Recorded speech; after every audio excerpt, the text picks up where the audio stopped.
Oh, hello. I was just wondering, when people put gas or oil in their boats or cars, so they can move around, do they ever stop to think about where the gas or the oil comes from? Huh? You know that some of it comes from way down under the ocean? Yeah. Here, I'll show you. Come with me. See, if you were to go straight out here, right out the harbor for miles and miles, you'd bump into these big things called oil rigs. Oh, they're a very important job. The only thing is, the oil rigs know it. See, every now and then, they start to think that they're just a little more important than the other boats and ships. Oh, we had an oil rig named Tex in here for repairs a while ago. Well, that big fella got into trouble here in the harbor. And it wasn't that long ago.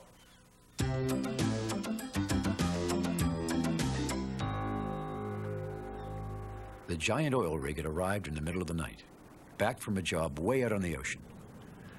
Theodore didn't know much about oil rigs, and he found them a little frightening. They were so big, so tall, so completely different from any vessels he'd ever seen here in the big harbor. But George laughed and told him not to worry.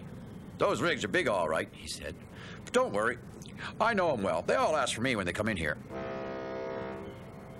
George, I want you to move that oil rig closer to the shore, announced the dispatcher.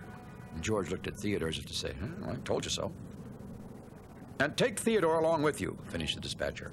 Right away, Theodore began to worry. That oil rig looked awfully big. And George could be touchy about towing George's way. He was worried he'd make a mistake and then George would lose his temper. Maybe a bigger tug would be better, he said, trying to use his most helpful voice. Follow me, Theodore, said George. I'll show you everything you need to know about oil rigs. Just don't get in the way. As they got closer to the giant oil rig, George was chuckling away. Oh, yes, they always ask for me. That's because I'm so big and strong. We'll be swapping stories with this big fella in no time, continued George. Just you watch, Theodore. Morning, Tex. The big oil rig only stared a mighty stare down at the two tugs. Tex, we're going to move you to a better spot in the harbor, called George. Now, what do you want? Tex drawled. He had a deep, slow voice that didn't sound very friendly at all. It made Theodore even more uncomfortable than before. Don't need no little tugs to move me, said Tex. I can do that just fine myself. Then he started up his engines. Well, George was silent. Theodore didn't know what to say either. This wasn't what he had expected at all. Finally, George spoke quietly. We'll stand by then. You can go home for all I care, said Tex. Silly little puffers. You're only in the way anyways. Theodore wondered what he should do next. The giant rig was being very rude to George. Theodore didn't know if George was angry or sad. Look out of the way, snarled Tex, starting to move. Theodore couldn't think about George anymore. He had to move fast before the big oil rig ran right into him.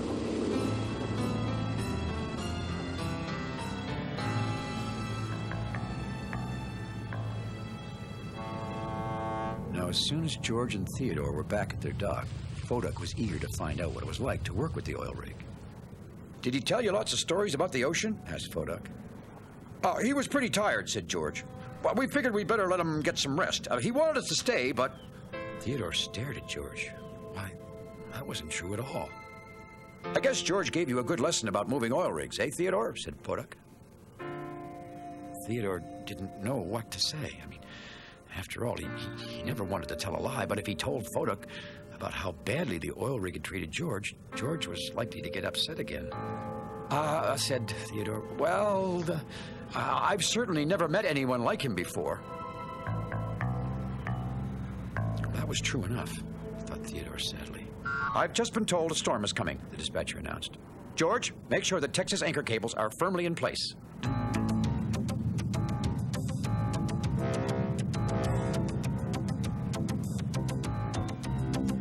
Theodore was towing Bobby Barge to his dock before the storm when he saw George idling near the oil rig. While he watched, George cleared his throat and said, There's a big storm coming. Do you need any help with your anchors? Oh, you again? Said Tex, cutting off George. Why don't you just run along now? I don't need your help. I got more important things to do than chatter with every little tub who just floats on by. Tub? Cried George. I'm the strongest tugboat in the big harbor. When you go for your fill of oil, where do you think it comes from, huh? Comes from big fellas like me that stay out at sea all alone for months at a time in all kinds of weather. So I don't need some little tug and tow truck's help in this little old harbor now. Well, George felt terrible. Ships and oil rigs were always happy to have him help them. Not Tex. You know something? For a moment, George wondered if Tex was right. Maybe he wasn't a useful tugboat after all.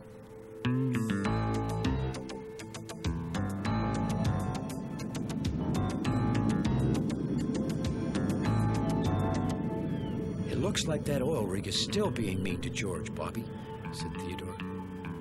As usual, Bobby didn't say anything. Barges are so nice and quiet, thought Theodore.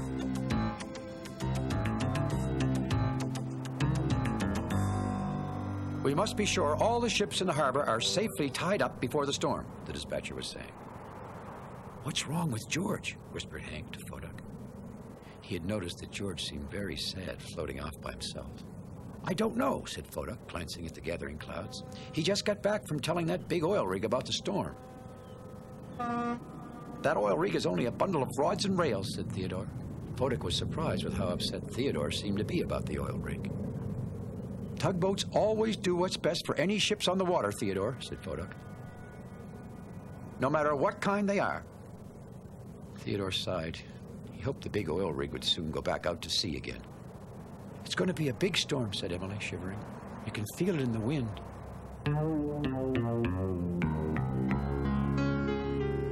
Theodore had been told to check again that all the barges were safe at their docks before the storm arrived. On his way back, Theodore had to pass close to Tex. He noticed that one of Tex's big anchor cables was worn and weak. If it broke in the storm, Tex might be hurt or even smash into other ships in the harbor. Theodore remembered the way Tex had treated George, and he really didn't want to talk to the big rig. But then Theodore remembered what Foduck had said. Tugboats always do what's best for any ships, no matter what. Tex, you've got a worn anchor cable, and we're going to have a storm. Do you think it'll be okay?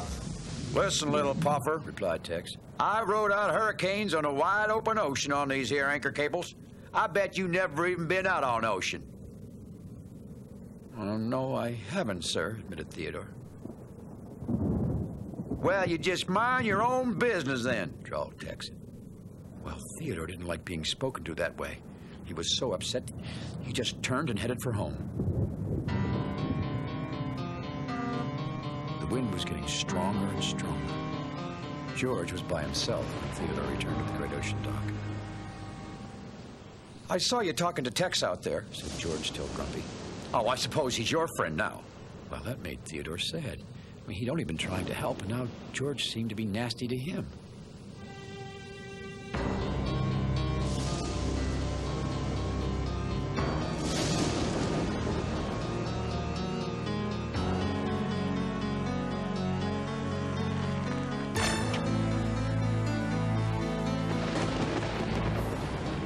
We have an emergency, announced the dispatcher. One of the anchor cables on the oil rig's cable has broken, and he's in danger. He might even drift out of control. George, you must put a line on the rig, he continued. Leave immediately. What would George do, wondered Theodore. Tex had been so rude to George. Well, on my way, called George, gunning his engines.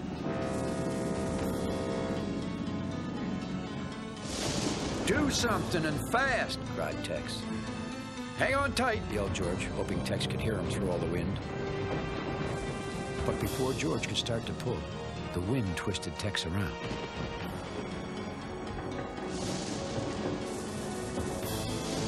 With all the wind and waves, another one of Tex's anchor cables broke with a loud snap. Help, called George. Help! Theodore! Help! Theodore couldn't believe it. He thought George was angry with him, but now George was asking for his help. He went as fast as he could. In the distance, Benjamin Bridge loomed over the water. Quick! Yelled Tex. He was headed right for Benjamin. Of course, Benjamin couldn't move out of the way. If Tex wasn't stopped, there would be a terrible crash.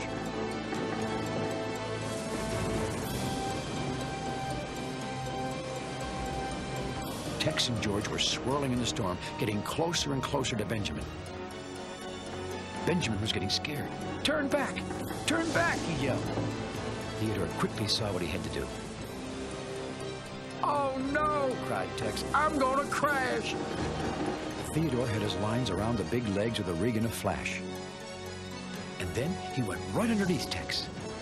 Well, a bigger tugboat wouldn't have fit under there. But Theodore is so small and fast and nimble, he pulled as hard as he had ever pulled before, trying to stop Tex from twirling around.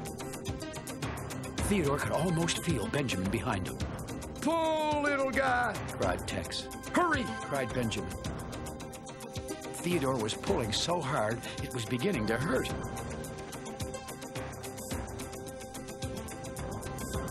It was working. Tex had stopped moving. Now George could pull Tex in a straight line with all his might. George let out 3 mighty blasts of his horn, and 3 again. "Good tugging, Theodore!" he yelled. Theodore gave 3 happy toots in return. "Well done, George," he said.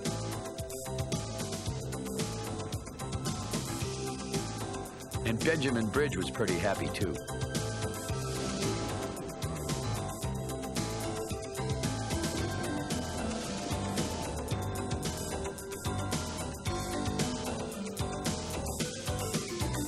After they got back to Tex's place in the harbor, the storm was almost over, and both tugs felt great. Thanks, Theodore, Said George, still tired from all his work. "I'd have been really stuck without you." He took a couple more deep breaths. "You know, Theodore, you look small, but you're really as brave as the biggest of us." And thanks a bunch from up here, said Tex. Maybe sometimes I am a little too big for these here bumpers, Continued the big rig. and now I know I'd have been just a bunch of rods and rails without both of you. You know, you're both big fellas to me, Said Tex. This all reminds me of a little old story I heard one time down in the Gulf of Mexico. Tex found out that even big fellas like himself needed a little help from our tugboats from time to time. We could have told him that, huh? Well, he had lots of great stories, and the tugboats and he became real good friends. You know, I thought I heard a little squeak over here in this door hinge a while ago. I'm going to put a little oil on it. There.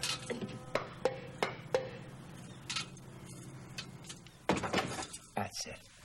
Well, thanks for visiting us here in the big harbor, and we'll see you all again next time. Bye-bye. Theodore, he's a tugboat and a friendly tugboat too. A friendly tugboat too. Oh, Theodore likes to do the things that friendly tugboats do. Pushing and a pulling in the great big harbor, in the great big world is so much fun. So many brand new things to discover. Waking with the sun, gotta get the job done. Oh, Theodore and Emily, Bodak, Hank and George, and the harbor master too.